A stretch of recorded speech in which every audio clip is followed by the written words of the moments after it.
अस्सलाम वालेकुम, आपके साथ मौजूद है आपकी मेज़बान आयत ख़ान और आप देख रहे हैं कि पाकिस्तान। आज हमारे साथ जो गेस्ट हैं उनका नाम है निसार मोहम्मद बुनेरी और वो एडवोकेट हैं।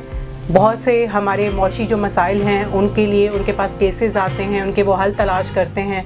तो आज उनके साथ गपशप करेंगे, उनसे कुछ बातें जानेंगे। यकीनन वो बातें जो हैं आपके लिए भी फ़ायदेमंद होंगी। तो वेलकम करते हैं अपने गेस्ट को। अस्सलाम वालेकुम। वालेकुम सलाम मैडम, कैसी है? अल्लाह का शुक्र। सबसे पहले तो हम आपको वेलकम कहते हैं। Thank you so much. अच्छा, चूँकि आप एडवोकेट हैं, बहुत सारे मौशी केसेस आपके सामने आते हैं, तो मुझे ये बताइए कि आजकल कौन से केसेस की रेशो सबसे ज़्यादा देखी जा रही है? बिस्मिल्लाहिर्रहमानिर्रहीम। Thank you madam. यहाँ तो सबसे ज़्यादा जो केसेस आजकल आ रहे हैं क्रिमिनल साइड पे भी आ रहे हैं और सिविल मैटर्स भी हैं। यहाँ जो केसेस के रेशो हैं इस्लामाबाद के अंदर, तो क्रिमिनल साइड पे भी बहुत सारे केसेस हैं, फैमिली भी हैं और सिविल मैटर्स भी हैं और स्पेशल कोर्ट्स है इस्लामाबाद के अंदर, उसकी भी बहुत ज़्यादा केसेस आ रहे हैं। तो डिफरेंट कोर्ट्स के जो है हम केसेस करते हैं। हमारा जो फर्म है हमने अपने एसोसिएट्स को लगाया होता है, कोई क्रिमिनल साइड पे तो कभी कोई सिविल साइड पे तो कभी कोई फैमिली साइड पे, तो इस तरह कोई एसोसिएट्स जो है वो करते हैं स्पेशल कोर्ट्स के। तो यही केसेस आ रहे हैं आजकल इस्लामाबाद के अंदर। अच्छा निसार साहब, मैं ये जानना चाह रही हूँ कि हमारे पाकिस्तान में जिन बच्चों की उम्र 18 साल से कम है जी, उनके लिए कौन से कानून हैं? क्योंकि हमारे माशरे में बच्चे या बच्चों के जो वालिदैन हैं वो इस चीज़ से फेमिलियर नहीं है।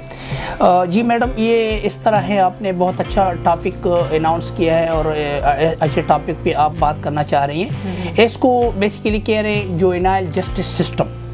जो पाकिस्तान के अंदर बच्चों का कानून है उसको जुवेनाइल जस्टिस सिस्टम कहते हैं। और जुवेनाइल जस्टिस सिस्टम के अंदर जो है 18 साल से कम उम्र बच्चे जो हैं, तो आया आपका मकसद ये है कि आया इसको आम कैदियों की तरह डील किया जाता है या इनके लिए जो है वो कोई और तरीक़ेकार है?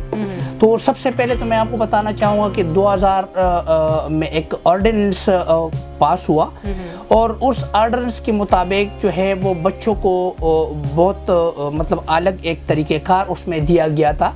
लेकिन अनफॉर्चुनेटली उस पे अमली तौर पे वो उसको या वो कानून सुस्तरबी का शिकार हुआ और अमली तौर पर उसके ऊपर काम ना हुआ, क्योंकि कुछ कोर्ट्स जो थे उन्होंने बच्चों को जो है वो उनको पनिशमेंट्स भी दी थी और उनको सज़ाएं भी दी थी, जो कि 2000 के ऑर्डिनेंस के मुताबिक वो जो ऑर्डिनेंस था उसमें लिखा हुआ था कि कम उम्र बच्चे जो हैं वो बालिग बच्चों मतलब बालिग लोगों के साथ उसका ट्रायल नहीं किया जाएगा।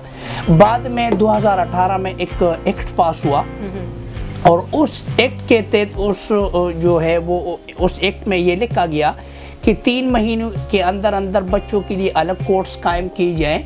लेकिन अनफॉर्चुनेटली उसी भी अमल ना हो और बाज़ जगह ऐसे हैं कि उसमें भी बच्चों के लिए कोई मतलब ये अलग कोई कोर्ट्स कायम नहीं हुआ।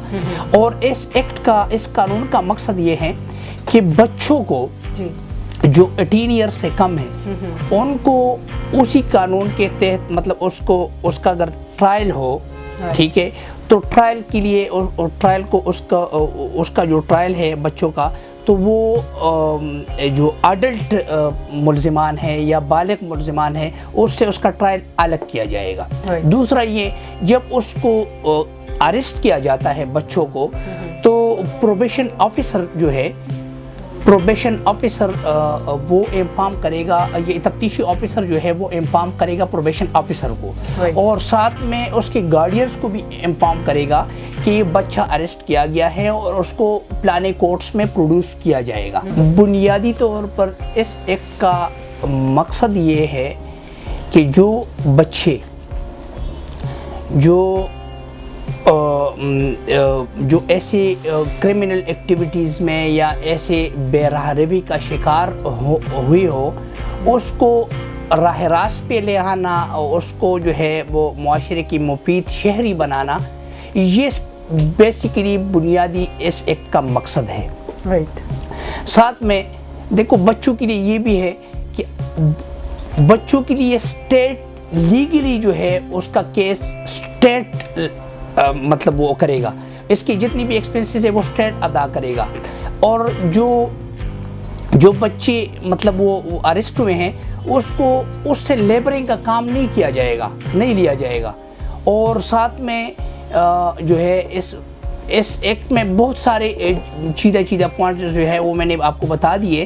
اچھا نثار صاحب، بہت سارے ایسے ہمارے یہاں پر بچے ہیں، لوگ ہیں جن کے پاس آئی ڈی کارڈ نہیں ہوتا یا بنایا ہی نہیں ہوتا کیونکہ بہت زیادہ تعلیم کا فقدان ہے، یا وہ ضروری نہیں سمجھتے کہ وہ ایک پراپر ٹائم میں جو اپنا آئی ڈی کارڈ بنائیں. تو کس طرح پتہ چل سکتا ہے، کس طرح آئیڈینٹیفائی ہو سکتا ہے کہ اس نوجوان کی کیا ایج ہوگی جس کو نہیں معلوم، یا کس طرح سے پتہ چلے گا کہ وہ کس عمر میں ہے؟ جی میڈم، بلو 18 ہے یا ابو 18 ہے؟ جی میڈم، ایکچولی یہ ہے کہ سب سے پہلے تو جب بچہ پیدا ہوتا ہے تو اس کا برتھ سرٹیفکیٹ بنتا ہے. برتھ سرٹیفکیٹ کے اس کے وہ ایج کا پتہ چل جاتا ہے کہ بھئی یہ بلو 18 ہے یا ابو 18 ہے. بٹ جہاں پہ مطلب اگر کوئی مسئلہ ہو، اس کا برتھ سرٹیفکیٹ نہیں بنا ہو، تو میڈیکلی اس کو ایگزامن کیا جاتا ہے اور میڈیکل رپورٹ سے اس کو پھر ہم اس کو اسیس کر لیتے ہیں اور اس سے پتہ لگا لیتے ہیں کہ یہ بلو 18 ایئر ہے یا ابو 18 ایئر. رائٹ جی. جوینائل جسٹس سسٹم، بچوں کا جو یہ قانون ہے، اس کا کیا مقصد ہے؟ اس کا مقصد میں نے آپ کو اس سے پہلے بھی آپ نے سوال کیا تھا، میں نے آپ کو بتا دیا تھا. اس کا بنیادی مقصد یہ ہے کہ جو بچے بہرہ روی کا شکار ہو، جو بچے کرمنل ایکٹیویٹیز یا ایسی ایکٹیویٹیز میں ملوث ہو، تو اس کے لیے اس ایک کا بنیادی مقصد یہ ہے کہ وہی بچے جو ہے اس کو معاشرے کی مفید بچے بنایا جائے. ٹھیک ہے. اور اس میں اس ایک کے اندر مطلب وہ ان کا جو ہے ٹرائل الگ ہوگا، بڑوں کے ساتھ ان کا ٹرائل نہیں ہوگا. جو جیل میں ان کو رکھے گا تو جیل میں بھی ان کو جو ابو 18 ایئر کے ملزمان ہیں اس سے الگ رکھا جائے گا. لیبرنگ کا کام نہیں لیا جائے گا. اور بھی بہت سارے چیز جو ہے انہوں نے اس ایکٹ کے اندر بیان کیے ہوئے ہیں. جی ہمارے ساتھ نثار محمد بنیری صاحب موجود تھے اور بہت اچھا لگا آپ سے بات کر کے. Thank you madam. اور میں چاہوں گی کہ اگر ہمارے ویورز کو آپ کوئی میسج دینا چاہیں، کوئی اچھا سا پیغام دینا چاہیں. Thank you madam. ایکچولی یہ ہے کہ جو مسائل گھر کے اندر حل ہو سکتے ہوں یا کورٹس کے پریمیسز کے باہر حل ہو سکتے ہوں تو اس مطلب وہ ٹھیک ہے کہ کورٹ سے کہ پریمیسز سے باہر حل ہو جائے. اگر نہ انہوں نے بہت اچھی بات کی کہ جو مسئلے آپ کے گھر میں حل ہو جاتے ہیں انہیں آپس میں پیار محبت سلوک کے ساتھ حل کریں، مل بانٹ کر کھائیں، آپس میں خوشیاں بکھیریں اور اچھے اچھے لمحات زندگی کے جو ہیں ان کو بھرپور انجوائے کریں اور اپنے دل میں کسی قسم کا کوئی بغض نہ رکھیں. ہم اپنے گیسٹ کو تھینک یو کہیں گے کہ انہوں نے ہمیں اپنا اسپیشل ٹائم دیا، اور اسی اچھی سی بات کے ساتھ اپنی میزبان آیت خان کو دیجیے اجازت. ٹیک کیئر اینڈ اللہ حافظ.